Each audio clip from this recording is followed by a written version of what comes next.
back in my channel. Today we are going to study class 9 economics chapter 4 food security of India. This is a third part of this chapter. If you are new please subscribe my channel. तो आज ये economics complete जाएगी, 4 chapter है इसमें।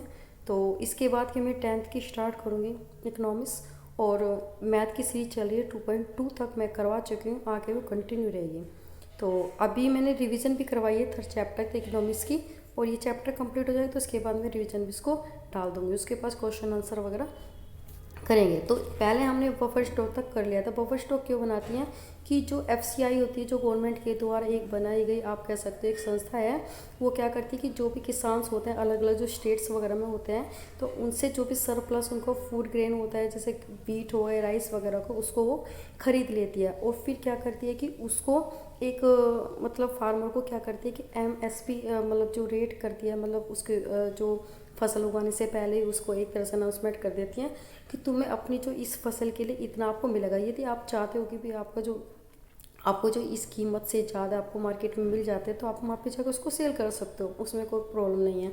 लेकिन कम से कम आपको इतना, यदि आप हमारे से खरीदोगे, आप इतने पैसे लो लो, अपना जो भी प्रोडक्ट है आप हमको बेच दो। वो जो प्रोडक्ट होता है वो क्या करती है कि जो गवर्नमेंट होती है वो जैसे गरीब लोगों को मतलब सब्सिडी वगैरह पे प्रोवाइड कराती है। जो हमारे बीट्स वगैरह होते हैं, राइस होते हैं, 2 रुपये लेकर 3 किलो, मतलब जितनी भी उनकी कैपेसिटीज़ होती है उसके अकॉर्डिंग। या फिर सपोज करके किसी भी साल में ठीक तरह से फसल नहीं हुआ तो उसके लिए स्टॉक बना के रखते हैं। आगे देखते हैं कि what is a public distribution system. अब देखते हैं कि जो पब्लिक डिस्ट्रीब्यूशन सिस्टम क्या होता है। तो आगे यहाँ से हम स्टार्ट कर रहे हैं। तो food procure by the FCI is distributed through the government regulated. जो भी FCI ने जो भी मतलब जो भी अनाज को उन्होंने स्टोर किया है या फिर मतलब उसको प्राप्त किया है, जो भी हमारे अलग अलग जो स्टेट होते हैं उनके किसानों से, और उनको ख़रीदा है। अब क्या करेगी, जो वो मतलब गवर्नमेंट के द्वारा जो भी रेगुलेटिंग एक तरह से शॉप होती है, जिसको हम राशन की दुकान कहते हैं, among the poor the section of the society, मतलब जो भी समाज के जो वही गरीब तबके के लोग होते हैं, उनको उन राशन के द्वारा उनको एक कम कीमत पर वो अनाज को प्रोवाइड करवाएगी। This is the called the public distribution system. इसी को एक पब्लिक डिस्ट्रीब्यूशन सिस्टम कहते हैं। Ration shop are now in the present in the most locality. हम देखते हैं कि राशन की दुकान आप देखते हैं कि अपने आसपास ज़्यादातर जो लोकेलिटी होती है वहाँ पे सभी जगह वो प्रेजेंट होती है। विलेज में, गांव में, टाउन शहरों में, आप कह सकते हैं सिटीज़ में। और there are the about the 5.5 lakh ration card all over in the country. हम कहते हैं कि पूरे यदि आप इंडिया में देखें तो 5.5 लाख की राशन की दुकान हमें मिल जाएगी हमारे विलेज, टाउन्स और सिटीज़ में। Ration shop also known as the fair price shop. इसको एक फेयर प्राइस शॉप भी कहते हैं, क्योंकि यहाँ पर जो गरीब होते हैं, लोग होते हैं, उनको एक सही कीमत पर वो मिल जाती है, सही कीमत पर उनको अनाज मिल जाते हैं जो उनके डेली रूटीन के लिए उनको ज़रूरत होती है। उनकी कैपेसिटी मतलब उनकी परचेजिंग पावर के अकॉर्डिंग उनको वो मिलता है, मतलब जितनी भी अफोर्डेबल उनका पैसे होते हैं उसके अकॉर्डिंग उनको मिल जाता है। तो keep the stock in the food grain. यहाँ पे कौन कौन से स्टॉक होते हैं, जैसे हम कह सकते हैं कि राशन की दुकान पे मोस्टली फूड ग्रेन, अनाज, शुगर, चीनी, कैरोसिन, या आप कहते हैं जो भी कुकिंग के लिए यूज़ होता है, जो कैरोसिन ऑयल वो यूज़ होता है। This is item sold to the public at the price the lower than the market price. जो भी ये आइटम होते हैं, जो भी बेचे जाते हैं राशन की दुकान पे लोगों को, पोरेस्ट लोगों को, गरीब लोगों को, वो हमारी जो मार्केट प्राइस होती है उसके अकॉर्डिंग काफ़ी कम पैसे में इनको प्रोवाइड किया जाता है। क्योंकि जो सरकार होती है वो चाहती है कि सबको एक राइट होता है कि वो कम से कम अपने मिनिमम जो रिक्वायरमेंट्स होते हैं उनको कंप्लीट करें। Any family with A ration card can buy A stipulated the amount of the this item. Stipulated का मतलब होता है कि एक अमाउंट को हमने फिक्स कर दिया कि इतना अनाज या इतनी चीनी या फिर इतना कैरोसिन उसको मिलेगा, तो हर फैमिली के लिए डिसाइड हो जाता है। अब जैसा आप कह सकते can buy stipulated amount in the item the 35। ये कहते हैं कि एक फैमिली को 35 किलो अनाज मिलेगा, 5 लीटर कैरोसिन मिलेगा, या शुगर मिलेगी 5 किलो। तो आप कह सकते हैं every month for the near by the ration, मतलब हर महीने उनको जो भी उनके पास की जो दुकान होती है वहाँ पे उनको वो मिल जाता है। अब हमें देख लिया कि जो हर महीने क्या होता है, फैमिली की डिसाइड होता है कि इतना उनको गेहूँ मिलेगा, इतना उनको कैरोसिन तेल मिलेगा, या फिर इतना उनको शुगर मिलेगा। अब ये क्या होता है, ये टाइम ये क्या होता है रिवाइज होते चले जाते हैं कि इनके अकॉर्डिंग इनकी जो क्वांटिटीज़ होती है वो भी इंक्रीज़ होती चली जाती हैं। अब आप कह सकते हैं कि there are the 3 kind of the ration card, 3 प्रकार के राशन कार्ड होते हैं। आप कहते हैं अनोदय कार्ड। एक तो अनोदय कार्ड होते हैं जिसको जिसको हम पुअरेस्ट ऑफ द पुअर, मतलब कहते हैं कि गरीबों में भी जो गरीब लोग होते हैं उनको हम अनोदय कार्ड देते हैं। फिर हमारा है बीपीएल कार्ड, जिसको हम बिलो पॉवर्टी लाइन, जो भी लोग बिलो पॉवर्टी लाइन के अंदर है तो उनको बीपीएल कार्ड दिया जाता है। तो तीसरा होता है एपीएल। तो एपीएल जो कार्ड तो वो सभी के लिए होता है, मतलब कहते हैं कि जो अपर पॉवर्टी लाइन, इसको यदि कहते हैं अपर पॉवर्टी लाइन, तो ये सभी के लिए होता है। वो हम कोई भी बनवा सकता है उस चीज़ के लिए, लेकिन उनको इतने बेनिफिट जो भी आपको इतने सस्ते रेट में जो भी मतलब चीज़ें मिलती है वो प्रोवाइड नहीं होती है। तो उनको थोड़ा उनको मिल तो जाता है उनको, लेकिन उनको थोड़ा हाई लेवल में उनको मिल जाता है। फिर आगे है इसमें सजेस्टेड है कि विजिट योर एरिया, ये तो आपकी एक्टिविटीज़ है कि अपने राशन शॉप में आप विजिट कीजिए और ये आप डिटेल आप देख सकते हो कि वाट डज राशन शॉप की what does ration shop open कब खुलेगी दुकान, या कौन कौन से आइटम सोल्ड किए गए। फिर दे कंपेयर प्राइस, आप देख सकते हो प्राइस और शुगर की जो राशन शॉप में जो भी प्राइस मिलते हैं उस मतलब राशन पे कितना मिलता है, जो आपकी ग्रोसरी मतलब जो आप कहते हैं पंसारी वगैरह की दुकान पे कितना, तो आपको उसका डिफरेंसेस देखना है कि कितना होगा। फिर find out do you have the ration card, क्या आपके पास कोई राशन कार्ड है, तो पूछ सकते हो, उनकी फैमिली से पूछ सकते हो तो किस टाइप का है। तो इस तरह की आप देख सकते हो कि जो पिक्चर आपके 4.4 में, तो मोस्टली आपको इस तरह की राशन शॉप इस तरह से दिखाई देगी। तो ये आपकी जो लोकेलिटी में वो दिखाई देगी। फिर are the there in the problem they are the face why are the ration shop necessary, क्या आपको कुछ परेशानियाँ फील होती है, परेशानियों को सामना करना पड़ता है जब भी ये जो राशन कार्ड की, हाँ कभी क्या होता है कि आप देख सकते हो कि कहीं कहीं तो खोल नहीं पाते, टाइम से नहीं खोल पाते हैं, आगे पीछे वो कहते हैं कि आज खुलेगी कल खुलेगी, तो थोड़ी सी तो ये प्रॉब्लम फेस करनी होती है। फिर हमारी आया इसमें इंट्रोडक्शन है, तो इसमें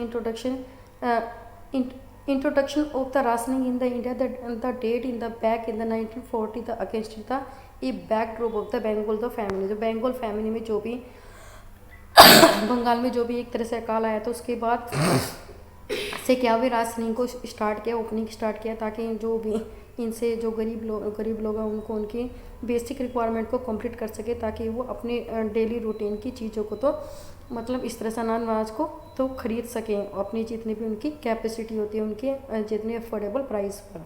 the rationing the system was the revived in the wake of the acute the food shortage during the 1960। और ये जो राशन की जो सिस्टम था दोबारा फिर इनमें फिर रिवाइज़ किया गया, रिव्यू किया गया, और उसमें देखा गया कि जो फूड की जो शॉर्टेज हुई मतलब 1960 के पहले, तो पायर तो ग्रीन रेवोल्यूशन जब भी हमारा क्रांति आई थी 1960 में, उससे पहले हमने देखा कि हमें काफ़ी फेस करना होता था कि जो भी हमारे फूड होते हैं शॉर्टेज हो गया, क्योंकि बहुत सारी आपदाएं आती है, तो उस टाइम हमें काफ़ी प्रॉब्लम क्रिएट हुई in the wake of the higher accident of the poverty level. और इससे क्या हुआ कि भाई जब अकाल होगा तो उससे क्या होगी, काफ़ी ज़्यादा केसेस आए हमारे पॉवर्टी लेवल के, काफ़ी गरीब लोगों के, ऐसा report the NSSO the mid the 1970 में आप देखें, तो यदि एनएसएसओ की रिपोर्ट में देखें तो उसमें ये पता चला है कि काफ़ी शॉर्टेज फॉल हुआ है और गरीबी का भी काफ़ी रेशो आपको दिखाई दिया। 3 important food the intervention in the programme one introduce के बाद 1970 के बाद क्या किया कि बहुत सारे हस्तक्षेप, इंटरवेंशन का मतलब हस्तक्षेप किया गया फूड के प्रोग्राम में, ताकि वो इंट्रोड्यूस किए गए, अच्छी तरह से लोगों को वहाँ तक पहुँचाया जाए, फैसिलिटी पहुँचाई जाए। तो इसके लिए पब्लिक डिस्ट्रीब्यूशन सिस्टम बनाया गया, PDS for the food grain in existing earlier but the standard thereafter, मतलब इसको और भी ज़्यादा रिवाइज किया गया। इसके बाद इसको बनाया गया integrated child development service provide किया गया, फिर इंट्रोड्यूस 1975 में किया गया था ये, एंड द फूड फॉरवर्ड और FFW किया गया। तो इससे क्या होगा कि ज़्यादा से ज़्यादा मतलब लोगों को इससे काफ़ी लोगों को फ़ायदे पहुँचाए, इससे लोगों को मतलब अनाज वगैरह के लिए, राइस वगैरह के, ताकि उनको परेशानी का सामना ना करना पड़े। तो इस तरह के ये प्रोग्राम बनाए गए हैं। कौन कौन से PDS हो गया आपका, ISTS हो गया, मतलब इंटीग्रेटेड चाइल्ड डेवलपमेंट आप कहते हैं डेवलपमेंट सर्विस होगा, और मतलब फूड फॉर वर्क मतलब खाने के लिए काम किया जाए। तो इस तरह से किया गया, इंट्रोड्यूस इसको किया गया था FFW में 1977-1978। Over the year several new program have been the launch and some have been the restructured with the growing experiment administration program. और उसके बाद में क्या हुआ, धीरे धीरे काफ़ी प्रोग्राम को लॉन्च किया गया, बहुत सारे प्रोग्रामों के, और उसको रिस्ट्रक्टेड किया गया, पूरा गठित किया गया, मतलब जो जिस तरह से पहले प्रोग्राम थे उनको काफ़ी उसमें सुधार किया गया है, और उनको एडमिनिस्ट्रेशन जो भी उनको मतलब देख रेख की जो सिस्टम थे उनको काफ़ी से इम्प्लीमेंट किया गया। At the percent they are the several poverty alleviation program. और अब तो प्रेजेंट में क्या है कि बहुत सारे आप कहते हैं पॉवर्टी मतलब कहते हैं कि गरीबी को हटाने के प्रोग्राम बनाए हैं, जैसे PAPS बोला मोस्टली इन द रूरल, जो ज़्यादातर रूरल एरिया में क्या है which has been exploit the food component also, जिसका एक आप कह सकते हो कि PPA का मतलब था कि एक विशिष्ट एप्लिसिटी का मतलब ये मुख्य है, ये विशेष आप कह सकते हैं फूड कंपोनेंट, जिसका एक काम था जो एलिवेट कि उनको कम से कम फूड प्रोवाइड हो। तो आप कह सकते हो कि पॉवर्टी एलिवेशन का मतलब लोगों को खाना मिलेगा तो उनकी पॉवर्टी कितना भी कम होगी। तो while in the some of the program such as PDS mid day meal etcetera, और बहुत सारे मतलब इसके बाद प्रोग्राम बनाए गए, PDS प्रोग्राम चलाए गए, जो में हम राशन की दुकान के दौरान मतलब उसको लोगों को डिस्ट्रीब्यूशन किया गया, जो फूड्स वगैरह फ्रूट्स से रिलेटिव जो भी चीज़ें वो थी मिड डे मील किया गया, मतलब स्कूलों में वो चला गया, ताकि जो बच्चे हैं जो मतलब ठीक तरह शिक्षा नहीं प्राप्त कर सकते या फिर मतलब गरीब होने की वजह से, तो उनको उस चीज़ की रिक्वायरमेंट मतलब दिक्कत ना हो और वे स्कूल में ठीक तरह से पढ़ भी सके, उनके खाने की रिक्वायरमेंट को कंप्लीट किया जाए। इससे मिड डे मील वगैरह को स्टार्ट किया गया 1995 में। The exclusive food the security program most of PPS also enhance the food security. और PPS का से क्या होगा कि ज़्यादातर लोगों में मतलब फूड सिक्योरिटी को बनाया गया कि हर बंदे को फूड को तो मिलना ही चाहिए। Employment program create that contribute the food security, और बहुत सारे एम्प्लॉयमेंट्स प्रोग्राम बनाए गए, रोजगार प्रोग्राम बनाए गए, ताकि जो फूड सिक्योरिटी को भाई लोगों की इनकम ज़्यादा होगी तो इससे क्या होगा कि employment program creator contribute the food security by increasing in the income of the poor. लोगों को ज़्यादा रोजगार दिए गए, भाई रोजगार ज़्यादा दिए गए तो उनकी इनकम होगी, और इनकम होगी तो वो क्या करेंगे, उनको खाने की दिक्कत नहीं होगी और वो खाने को परचेज करेंगे और अपनी डेली रिक्वायरमेंट को कंप्लीट करेंगे। फिर इसमें भाई आप गैदर को detail information about the some program जो भी आपके गवर्नमेंट के द्वारा इनिशियली किए गए हैं फूड कंपोनेंट के बारे में, रूरल वेजेस एम्प्लॉयमेंट प्रोग्राम कौन से बनाया गया, या एम्प्लॉयमेंट गारंटी स्कीम आप संपूर्ण ये ग्रामीण रोजगार योजना बनाई गई, और मिड डे मील के मतलब इनमें क्या क्या क्या इनको ये कितनी सक्सेस हुई है कितनी नहीं है तो उसके बारे में इनको बताया। अब बनाया गया था नेशनल फूड सिक्योरिटी एक्ट बनाया गया 2013 में। This act provide in the for the food, इसमें क्या गया इस प्रोग्राम में लोगों को फूड प्रोवाइड किया गया, और nutritional security life affordable price, मतलब जितनी भी उनकी कीमत है उसके उनके हिसाब से उनका न्यूट्रिशंस मतलब वाले फूड को प्रोवाइड किया गया, उनको सिक्योरिटी की गई कि वो अपनी जो बेसिक रिक्वायरमेंट है वो कंप्लीट कर सकें, उनके इम्यूनिटी पावर बढ़े और ताकि वो स्वस्थ रहें। एंड आप कहते हैं affordable price and the enable the people to live life with the dignity. और आप जब लोग क्या करेंगे कि ठीक खाने को ठीक तरह से अचीव करेंगे, न्यूट्रिशन वाले फूड्स वगैरह लेंगे, तो उन्हें एक तरह से लाइफ की सिक्योरिटी हो गई और वो क्या कि अपनी लाइफ को ठीक तरह से एक प्रतिष्ठा के साथ वो जी सके। Under this act 75% of the rural population, आप कह सकते हो इस एक्ट के अंदर 75% रूरल पॉपुलेशन आई, और आप कह सकते हो 50% urban population have been the categorise किया गया और eligible the household for food security. जो भी ये मतलब चुने गई है, जो लोग बाग चुने गए उसमें 75% रूरल पॉपुलेशन थी और 50% अर्बन थी, और इसी तरह की पॉपुलेशन को फूड सिक्योरिटी के अंदर कैटेगराइज किया गया। फिर आगे की करंट स्टेटस क्या है of the public and distribution system का, तो आप कह सकते हो कि जो पब्लिक डिस्ट्रीब्यूशन सिस्टम है PDS is the most important step taken by the government India, कि गवर्नमेंट ऑफ इंडिया के द्वारा ये सबसे काफ़ी महत्वपूर्ण पार्ट था कि पब्लिक डिस्ट्रीब्यूशन लिया गया ताकि लोगों को फूड सिक्योरिटी को इंश्योर किया जा सके। आप कह सकते हो कि in the beginning the coverage, आप कहते हैं coverage PDS were the universal with the no discrimination between the poor non poor. सबसे पहले क्या था कि जो इनिशियल स्टेज में ये PDS को स्टार्ट किया गया वो सभी लोगों के लिए कॉमन था, यूनिवर्स था सभी के लिए, उसमें कोई भी डिस्क्रिमिनेशन थी, मतलब ना तो उसमें कोई भी BPL कैटेगरी थी ना APL टिकट, सभी के लिए कॉमन था। तो कोई भी जाके वो उसी प्राइस पे वो मतलब ले सकता था, मतलब राशन की दुकान से वो परचेज कर सकता था। लेकिन इसके बाद क्या हुआ, over the year the policy related the PDS has been revise किया गया to mark is the more efficiency target 1992 में किया गया। जो भी ये पॉलिसी थी PDS की, इसको रिवाइज किया गया और ज़्यादा मतलब टारगेट किया गया जो भी पुअर फैमिली किया गया, क्योंकि नॉन पुअर फैमिली तो भी अफोर्डेबल होती है, वो हर तरह से अपनी लाइफ को जी सकती हैं। वो यदि वो मार्केट प्राइस पे भी फूड को खरीद सकती हैं, शुगर को खरीद सकती है और फिर कैल्शियम को खरीद सकती है। बट जो पुअर होते हैं उनके लिए काफ़ी अफोर्डेबल मुश्किल हो जाता है इन चीज़ों को खरीदना। तो इसीलिए इस पीडीएस को रिवाइज किया गया and the revamped public distribution system, और उसको पीडीएस के बाद क्या करेगा, रिवैम्प्ड पब्लिक डिस्ट्रीब्यूशन उसको बनाते गया और इंट्रोड्यूस किया गया इन द, आप कह सकते हो कि 1700 जो ब्लॉक थे इन द कंट्री में, वहाँ पे इसको रिवाइज किया गया पीडीएस को। The target was provide the benefit the PDS to remote and the backward area, और जो भी टारगेट किया गया, केंद्रित किया गया, ये जो इसके लाभ थे पीडीएस के, वो रिमोट एरिया जहाँ पे मतलब काफ़ी मुश्किल होता है, मतलब फूड वगैरह को देना या वहाँ पे काफ़ी लोगों को मतलब पहुँचाना काफ़ी मुश्किल होता, तो वहाँ पे इन चीज़ों को कराया गया। या जो बैकवर्ड एरिया, काफ़ी पिछड़े वाले एरिया है, वहाँ पे उनको पहुँचाया गया। अब कहते हैं कि from the June 1997 the renew attempt target public distribution किया गया। और अब देखो इसमें 1992 में इसको पीडीएस को करके आरपीडीएस कर दिया गया, किसमें 1992 में। और यदि आप 1997 में देखें तो इसको बोल दिया अब टीपीडीएस, इसको कर दिया गया इन्होंने targeted public distribution system. The introduce to adopt the principle of targeting the poor in the world. और अब जो इसने ये किया गया टीडीएस का टारगेट पब्लिक डिस्ट्रीब्यूशन, तो इसको इंट्रोड्यूस किया गया कि जो भी इसमें टिकट जो लोग हैं सभी एरिया में उनको टारगेट किया गया, ठीक है। तो सबसे लास्ट में किया गया TPDS. It was the first time our differential price the policy was adopted for the poor and no poor। जो भी ये बनाया गया टीपीडीएस, इसी में ही सबसे बड़े टारगेट किया गया कि एक डिफरेंसेस प्राइस किए गए कि लोगों में जो पुअर है उनके लिए एक अलग प्राइस से फूड वगैरह को डिस्ट्रीब्यूशन किया जाएगा, और जो नॉन पुअर है उनको अलग प्राइस में डिस्ट्रीब्यूशन किया जाएगा। तो इसमें इन दोनों में इनको एक तरह से अंतर किया गया कि जो गरीब लोग हैं उनको कम कीमत पे उनको ये चीज़ें प्रोवाइड की गई राशन की दुकान पे, और नॉन पुअर को दूसरी रेट पे।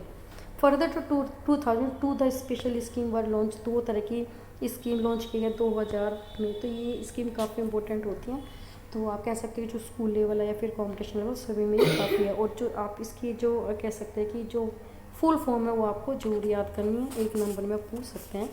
अब अंत्योदय अन्न योजना बनाई गई 2000 में, अंत्योदय अन्न योजना और अन्नपूर्णा स्कीम बनाई गई। स्पेशल टारगेट किया गया इसमें जो भी आप कह सकते हो जो पुअरेस्ट ऑफ द पुअर, जो गरीब से गरीब लोग या फिर indigent the senior citizen, indigent senior citizen जो भी हमारे देश के सीनियर सिटीजन है, मतलब 60 से ऊपर हुए, तो उनको ये टारगेट किया गया। The functioning of the 2 scheme was the link with the access network PDS, और इनको सभी के जो भी इसके कार्य थे दोनों स्कीम को उनको पीडीएस से ही लिंक कर दिया, उसी के द्वारा ही उनको मतलब जो भी डिस्ट्रीब्यूशन था फूड्स वगैरह का, तो वहाँ से उसको इंटरलिंक किया गया। Some important feature PDS are in the summarise in the table, आप कह सकते हैं कुछ जो इम्पोर्टेंट फीचर्स है पीडीएस के वो आप टेबल 4.3 में देख सकते हो जो दी गई है। आप देखो कि जो ये पीडीएस है ये बनाया गया था 1992 में, तो यूनिवर्स सभी के लिए था, और इसमें जो इशू प्राइस था आप कह सकते हो कि वीट 2 रुपये 34 पैसे और राइस 2.89 रुपये था। फिर दूसरा बनाया गया 1992 में आरपीडीएस जो बैकवर्ड ब्लॉकों के लिए बनाया गया, इसमें 20 किलो फूड ग्रेन रखा गया कितना देना है, और फिर जो इसका जो रेट बढ़ाया गया वीट का 2.8 भाई 2 रुपये 80 पैसे और राइस है 3 रुपये 77 पैसे। फिर आप देख सकते हो कि टीपीडीएस 1997 में लॉन्च किया गया 2000 में, ये पुअर और नॉन पुअर के लिए था, और बीपीएल एपीएल से 35 किलो फूड ग्रेन की एक फैमिली को मिलेगा, और बीपीएल के लिए आप देख सकते हो वीट 4.15 और राइस 5.65, अपर के लिए देखो 6.1। तो आप देख सकते हो इसमें दोनों में डिफरेंसेस हैं। अब ये अंत्योदय अन्न योजना 2002 में पुअरेस्ट टू पुअर के लिए 35 किलो पर हाउस होल्ड के लिए फूड ग्रेन पर मंथ मिलेगा उसको, और वीट 2 रुपये और राइस 3 रुपये। फिर हमारा एपीएस 2000 में किया गया इंडिजेंस सीनियर सिटीजन के लिए 10 किलो फूड ग्रेन मिलेगा, अनाज मिलेगा उनको फ्री मिलेगा, मतलब उनको उसके लिए कोई भी पैसे नहीं देने पड़ेंगे। फिर हमारे की नेशनल फूड सिक्योरिटी NFS 2013 में किया गया, प्रायोरिटी हाउस होल्ड को किया गया इसमें, और 5 किलो पर पर्सन को पर मंथ दिया जाएगा, और वीट 2 रुपये, और राइस 3 रुपये, और कोरस आप कहते हैं कोर्स ग्रेन जो मोटा अनाज उसको बोलते हैं। जो PDS था, PDS है तो prove to be the most effective instrument of the government policy over the year in the stabilising the price, the making the food available to consumer at the affordable price. जो PDS है इसको काफ़ी एक instrument, एक तरह से एक instrument बनाया गया, एक लक्ष्य बनाया गया गवर्नमेंट पॉलिसी का, कि इसमें हमको वो प्राइस फिक्स करने हैं खाने के, जो लोग जो कंज्यूमर है वो उस प्राइस में उसको ख़रीद सकें। तो ये इसका सबसे पहले मेन के टारगेट था कि इसमें लोगों को वो प्राइस दिया जाए ताकि सपोज करो काफ़ी गरीब से गरीब लोग हैं तो 2 रुपये 3 रुपये तो मैं तो वो खरीद ही सकता है, तो अफोर्डेबल प्राइस में ही उसको खाने को वहाँ पे प्रोवाइड किया गया। It has been the instrumental in the averting wide spread the hunger. आप कह सकते हो कि ये काफ़ी मतलब काफ़ी प्रॉब्लम क्रिएट थी कि जो भी मतलब काफ़ी जो हंगर भूख या फिर आप कह सकते हो कि जो अकाल पड़ा था उसमें काफ़ी मुश्किल हो गया था कि लोगों को वो ख़रीदना या फिर सप्लाई करना फूड को surplus region the country to a deficit one.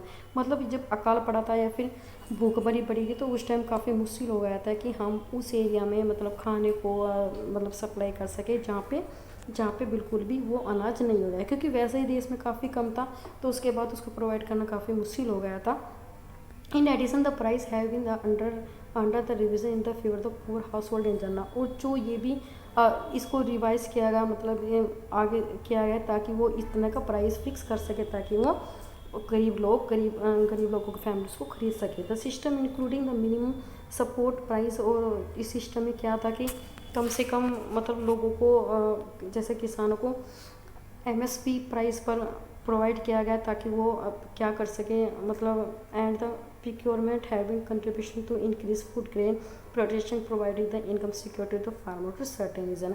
मतलब गवर्नमेंट के द्वारा किया गया कि आप कह सकते हो MSP प्राइस को मतलब ऑफर किया गया किसानों को, मतलब अपनी क्रॉप लगाने से पहले कि आप फसल को उगाओ, ज़्यादा से ज़्यादा उगाओ और इतना प्राइस आपको मिलेगा। यदि आपको जो हम प्राइस MSP जो प्राइस है उससे ज़्यादा आपको मिल जाता है तो आप अपने जो भी फूड वगैरह का जो भी आपका क्रॉप्स है आप वहाँ पर उसको बेच सकते हो।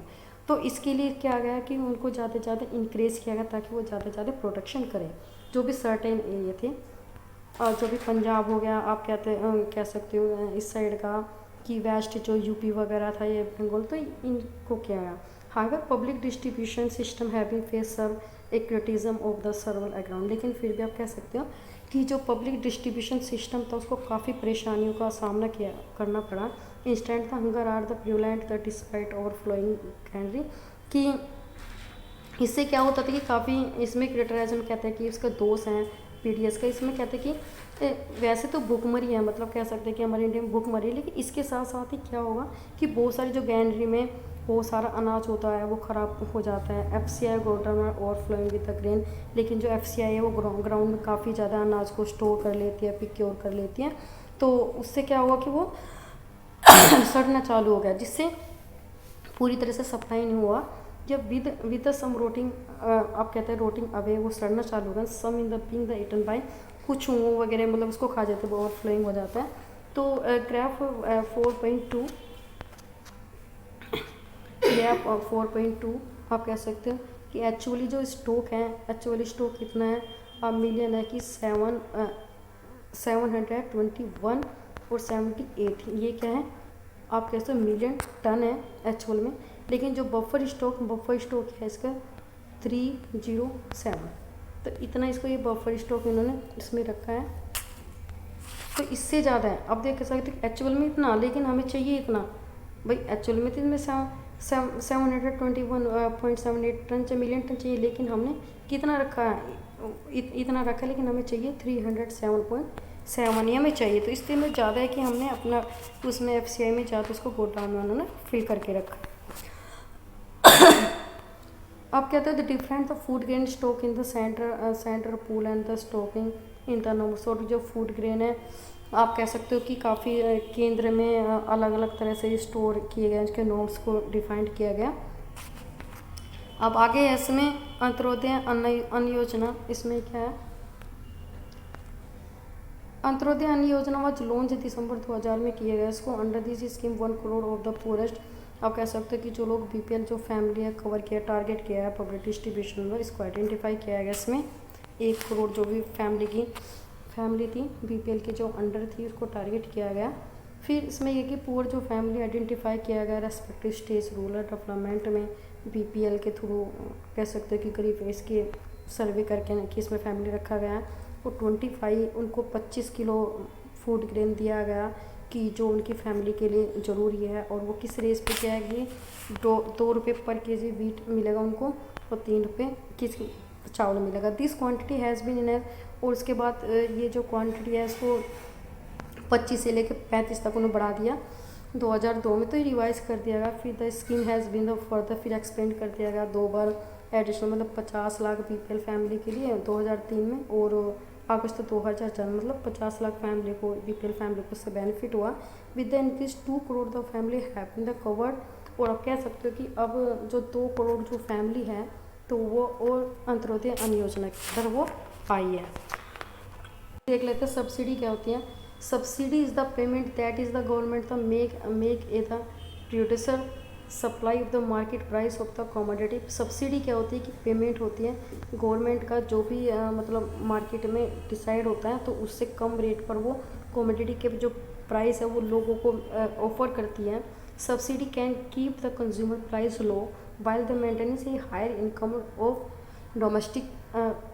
Domestic producer. आप कह सकते हो कि जो भी सब्सिडी होती है वो एक बहुत ही कम कीमत होती है जो भी हमारे घरेलू जो प्रोड्यूसर है उस चीज़ का प्राइस को फिक्स करता है। इसका मतलब क्या है कि ये गवर्नमेंट है, सपोज करो उसने जो वीट को किसानों से किसी से उसने 25 रुपये सपोज को 1 किलो खरीदा, लेकिन वो गरीबों को सिर्फ 2 रुपये किलो दे रही है। तो ये जो बीच का इसमें कह सकते हो कि तो 23 रुपये को क्या करी सब्सिडी दे रही है लोगों को, मतलब वो छूट दे रही है। वो कौन बियर करती है, वो गवर्नमेंट ही बियर करेगी। फिर हमारी स्टडी है ग्राफ 4.2 आंसर ये है कि रिसेंट में जो food grain stock with the government was maximum, कौन से साल में सबसे ज़्यादा स्टॉक था, मिनिमम आप कह सकते हो कि बफर स्टॉक कितना था एफसीआई का, और एफसीआई गैंडरी ओवरफ्लो क्यों रखती है। तो ये इसमें ये क्वेश्चन ये दे सकते हो कि इसमें कि सबसे ज़्यादा कहाँ पे हुआ, कब हुआ और कब हुआ, तो ये कह सकते हो। तो सबसे कम है ये इसमें अब जनवरी में हुआ था बफर स्टॉक का 214.1। तो इस तरह से आप इसको पढ़ के देख सकते हो। अब आया हमारा in 2014 the stock of the wheat and the rice FCI 65.3 million the ton were was the must more than the minimum buffer norms. जो भी बफर नॉर्म्स है आप कह सकते हो कि उससे काफ़ी ज़्यादा आप 65.3 मिलियन टन्स को हमने स्टोर किया गया है, ज़्यादा रखा गया है। However this the remain the consistently higher than the buffer norm. वो लगातार ही चलता रहा है कि हमें जितना बफर स्टॉक चाहिए, जितना हमें चाहिए अपना बैकअप, हम उससे भी ज़्यादा उसको रख रहे हैं, उससे ज़्यादा हम एफसीआई में उसको गैंडरीज में रख रहे हैं, जिससे उसकी सिचुएशन काफ़ी दिक्कत वो ख़राब होता जा रहा है। The situation improvement with the distribution the food grain under different scheme launch by government. और ये सिचुएशन है कि हम तो फूड ग्रेन की डिस्ट्रीब्यूशन है उसमें इम्प्रूवमेंट करें और अलग अलग स्कीम को लॉन्च करें जो भी गवर्नमेंट की तरफ बनाई गई हैं। There is the general a consensus in the high level buffer stock food grain is very undesirable can be waste food. यदि हम इस बफर स्टॉक से ज़्यादा को अब स्टोर रखेंगे फूड ग्रेन का तो वो क्या है अनडिसाइबल, उसको कोई भी यूज़ नहीं होगा, वो बिल्कुल ख़राब जाएगा। अब the shortage of the messy the food stock have in the responsible. और यदि हम ज़्यादा कर क्या रखेंगे, ज़्यादा इस फूड ग्रेन को रखेंगे तो उससे क्या होगा कि हमारी जो कैरिंग कॉस्ट है, कैरिंग कॉस्ट का मतलब क्या होता है कि जो भी हमारे अनाज या फूड ग्रेन है हम उसको परचेज़ करने में, फिर उसको गैलरी करने में, फिर स्टोर करने में, इसमें दवाई वगैरह मतलब जो भी हम उसको रखने की जो भी हमारी कॉस्ट होती है वो भी बढ़ेगी। Additional the waste of the a decoration in the grain quality. और क्या होगा कि धीरे धीरे वो जो भी हमारे फूड ग्रेन होंगे वेस्ट ख़राब होंगे और धीरे धीरे उसकी जो अनाज की जो क्वालिटी धीरे धीरे ख़त्म होती चली जाएगी। Freezing of the MSP for the few years should be considered seriously. इसलिए हमें क्या करना चाहिए कि जो एमएसपी के जो रेट है उसको कुछ टाइम के लिए एक फिक्स कर देने चाहिए, क्योंकि वो एमएसपी तो वो ये है ना कि जो वो इंस्टीट्यूट के जो फार्मर को ऑफर करती है, तो इसलिए हम उसको थोड़ा सा उसको कंटिन्यूस करना चाहिए, उसको मतलब थोड़ा रुकना चाहिए, सेम प्राइस को ऑफर करना चाहिए। इससे क्या होगी the increasing the food grain procurement of the enhanced the MSP is the result of the present extracted by the leading the food grain in the producing state. अब यदि हम कह सकते हैं कि जो फूड ग्रेन है, फूड ग्रेन को ज़्यादा हम लेंगे तो उससे क्या होगा कि हमारा MSP ज़्यादा बढ़ेगा और ये पुल करेगा कि जो फूड ग्रेन है और जो भी इसके प्रोड्यूसिंग स्टेट है उनको सबसे ज़्यादा बढ़ाए, वो ज़्यादा मात्रा में उसको प्रोड्यूस करें जो भी अनाज वगैरह है। जैसे हमारा पंजाब हो गया, Haryana, Andhra Pradesh, moreover as in the procurement, आप कह सकते हो कि जो भी हम लेते हैं इनसे the considered the few a prosper region. Mostly हम क्या करते हैं कि जो भी हम अनाज खरीदते हैं, जो भी हम इनसे लेते हैं, किसानों से लेते हैं, मोस्टली कुछ ही जो स्टेट के होते हैं तो उन्हीं से मोस्टली लेते हैं कि वहीं पे ज़्यादा प्रोडक्शन होता है, वहीं पे ज़्यादा सरप्लस होता है। जैसे हमारा पंजाब, हरियाणा या आप कहते हो वेस्टर्न उत्तर प्रदेश, आंध्र प्रदेश हुआ, या आप कह सकते हो कि एक जो थोड़ा सा पार्ट है वेस्ट बंगाल को, तो इन्हीं से मोस्टली जो गवर्नमेंट है वहाँ से खरीदती है क्योंकि यहीं पर मोस्टली सरप्लस होता है। और यहाँ पर मोस्टली गेहूँ और चावल ही दो उगाए जाते हैं और वहीं से ही जो गवर्नमेंट होता है FCI वहाँ से वो स्टोर लेते हैं। Increasing the MSP was introduce the farmer particular surplus state. और MSP को बढ़ना ही एक तरह से एक इनका मतलब आपको इंक्रीज़ करना होता है फार्मर का, इन स्टेटों के किसानों को, ताकि वो सरप्लस जो गेहूँ और चावल को उगाए and to divert in the land from the production of the coarse grain. और किसको कि ये जो इनका MSP बढ़ेगा तो ये कहेगी कि ये जो कोरस ग्रेन है, जो और दूसरी दाल वगैरह हैं, कुछ तरह की चीज़ें हैं, तो उनको ना उगा के सिर्फ ये वीट और चावल को ही उगाए, which is the staple food the poor. और जो एक तरह से काफ़ी एक अच्छा रिक्वायरमेंट है, मतलब जो भी गरीब होते हैं उसके लिए काफ़ी एक नेसेसरी पार्ट्स होता है in the production the rice and the wheat. आप कहते हैं intensive the utilisation the water in the cultivation of the rice.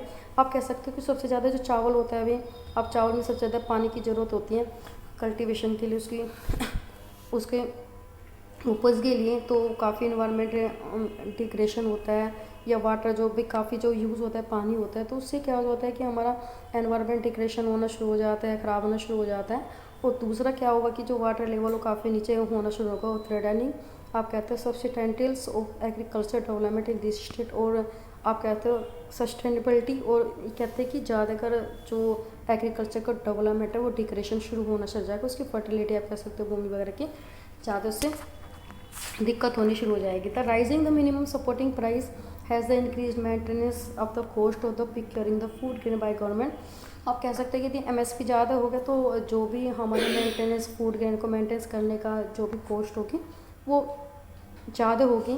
The rising the transportation storage the cost FCI are other the contributing factor in decreasing. अब MSP ज़्यादा होगा तो इससे क्या होगा कि ट्रांसपोर्टेशन की ट्रांसपोर्टेशन की कीमत भी बढ़ेगी, फिर उसको जो भी हम कहेंगे फूड ग्रेन वगैरह उसको रखने की भी कॉस्ट भी बढ़ेगी। तो इससे क्या होगा कि इससे ये इफेक्ट पड़ेंगे। फिर as per the analysis the report आप कह सकते हो कि 558 में रूरल इंडिया इस पर the person per month consumption in the rise है द डेक्लाइन। अब कह सकते हैं एनालिसिस की रिपोर्ट के अंदर जो पर पर्सन है हर महीने राइस को उपभोग करना कम हो गया है कि कितना 66.38 था पहले किलो 2004-05 में, और अब 11-12 में 5.98 हो गया। इन द अर्बन एरिया में कहते हैं पर पर्सन पर मंथ जो कंजप्शन है कि जो लोग खाते हैं चावलों को वो भी धीरे धीरे डेक्लाइन हुआ है। 4-5 में 4.71 kg वो कंज्यूम करते थे, लेकिन 11-12 में देखे तो 4.49 kg वो कंजप्शन करते हैं। Per capital consumption the PDS rice has been double in the rural area. लेकिन यदि आप देखें कि रूरल एरिया में कंजप्शन है जो राइस की काफ़ी डबल है, increasing in the 66 point urban India since 2005 में, और capital consumption PDS the wheat double 2005 the both rural and इसमें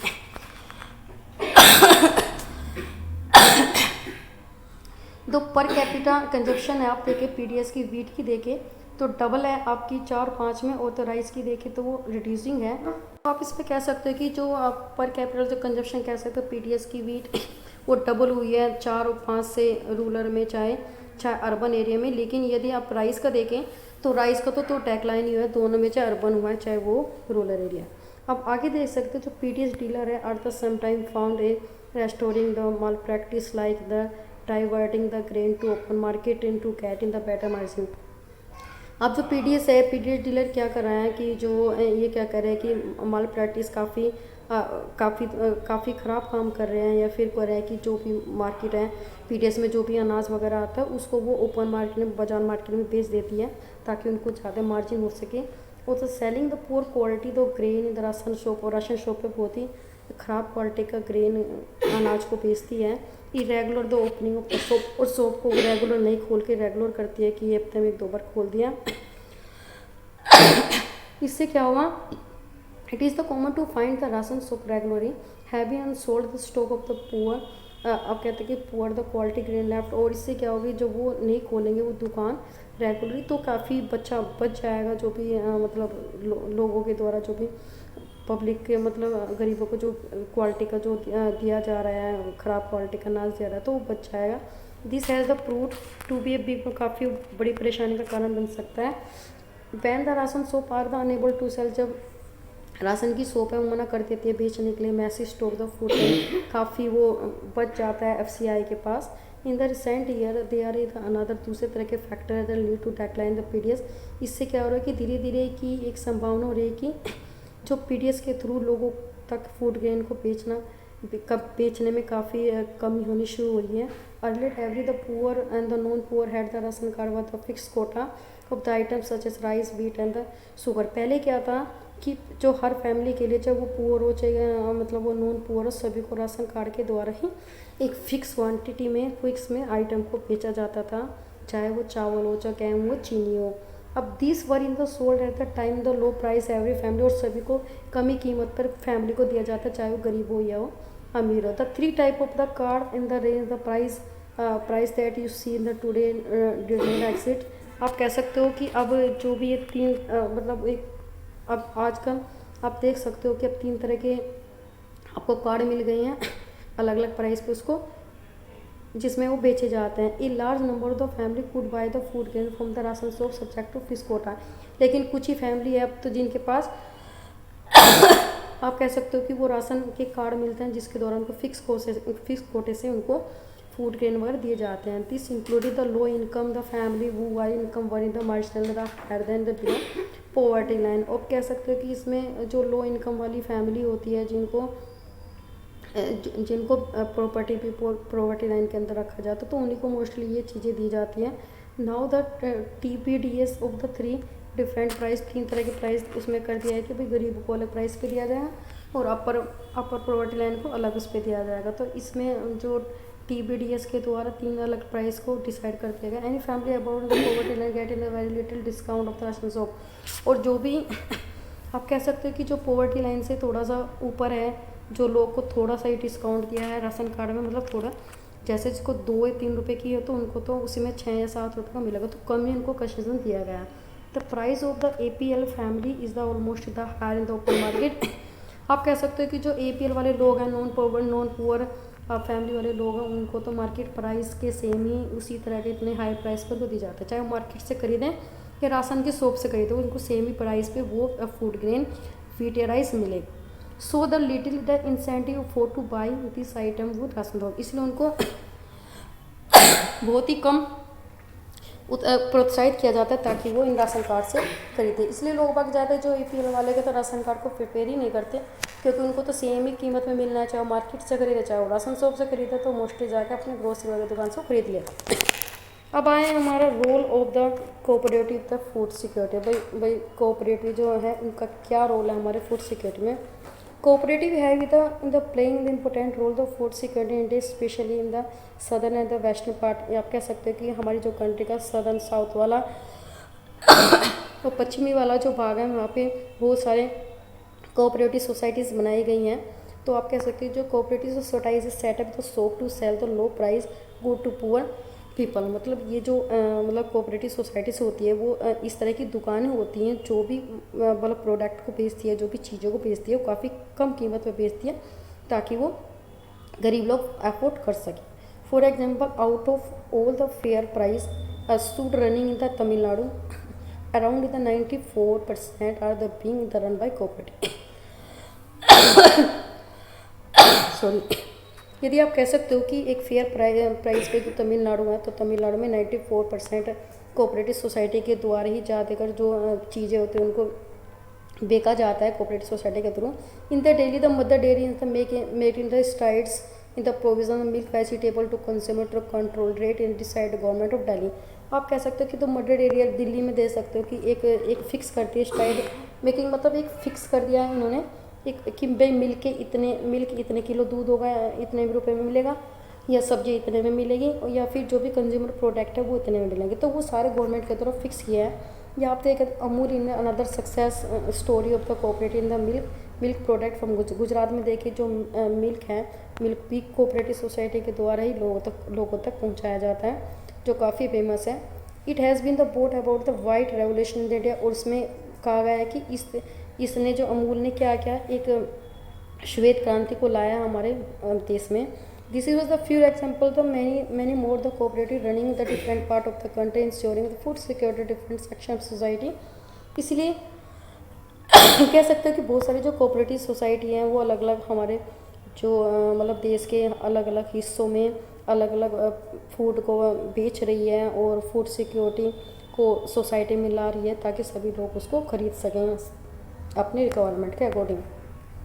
फिर हमारे भी कह सकते हैं कि तो इन द महाराष्ट्र में जो एकेडमी है डेवलपमेंट द साइंस ADS है, इसको एक फैसिलिटी दिए गए हैं, उन्होंने दिया है एक नेटवर्क, एक NGO को एक नेटवर्क दिया है ताकि वो उसको सहायता दिए ताकि वो एक फूड जो बैंक है उनको उसको खोले अलग अलग रीजन में। ADS ऑर्गेनाइज द ट्रेनिंग, जो ADS है आप कह सकते हो कि ऑर्गेनाइज करे संगठित करे ताकि वो ट्रेनिंग दे और कैपेसिटी दे, बिल्डिंग प्रोग्राम को बनाए। फूड सिक्योरिटी जो भी मतलब NGO फूड सिक्योरिटी रखेगी तो उसके लिए बिल्डिंग्स दिया और वो ट्रेनिंग वगैरह प्रोग्राम को भी उन्होंने अप्रिसिएट किया और उसको मतलब बनाया। फिर जो ग्रेन बैंक है is the now slowly taking the shape different part of the Maharashtra. अब जो ग्रेन बैंक ने अपनी महाराष्ट्र में अपने अलग अलग पार्ट में अपनी जगह बना ली है।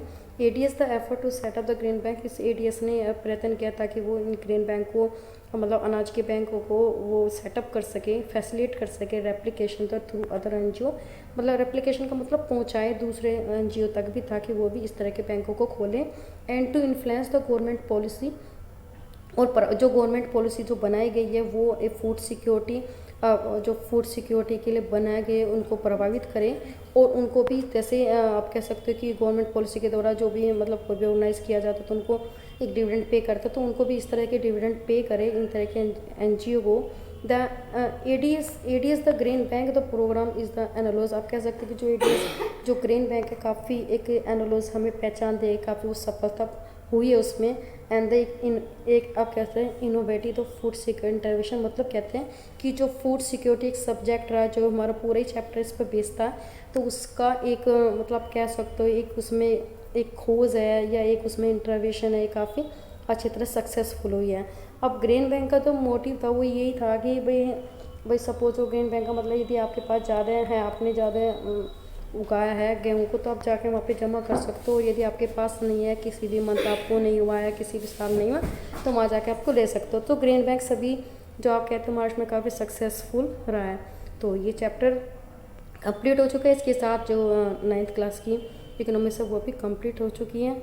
बाकी के अब हम कंटिन्यू चलाएंगे अपनी मैथ की सीरीज़ को। तो 2.2 तक हमारा कंप्लीट हो चुके हैं, तो अब 2.3 करेंगे और बाकी के 10th की भी स्टार्ट करेंगे कुछ दिनों के बाद। और इसमें आप कहते हो डिस्क्रिप्शन बॉक्स में आप उसका लिंक मिल जाएगा तो जाकर आप देख सकते हो। तो thank you for watching, take care.